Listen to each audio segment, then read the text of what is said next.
why did I fall in love with that person and to begin with, and start looking at what's great about them versus what might not be great or what has somewhat gotten stale.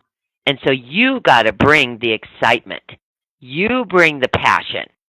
And I promise you it'll come along, but you've got to take it that way. Not expecting, it's not like that you're thinking it's outside of you, is you got to be responsible for giving it. You got to be responsible for being it. You want excitement, you want passion, you want joy, you want aliveness, you got to be that person. So one of the things that I know that happens is that people think that love is something that happens externally.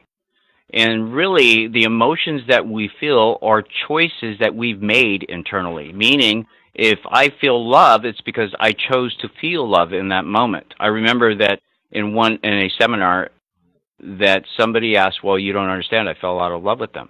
And the response was, well, then fall back in love with them. Now, usually what keeps us from falling back in love with someone is because we don't want to let go of being right about what's wrong with them.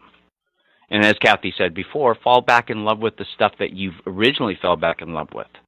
And let go of being right about what you're holding on to make them wrong. We have a tendency to cling to the past, people. So start looking at what you're clinging to. I know it sounds easy, that you got to do a little work on yourself. But again, it goes back to what we've been talking about. Do you want to be right, or do you want to have an extraordinarily successful relationship? So someplace you got to let go of what was to create what is new.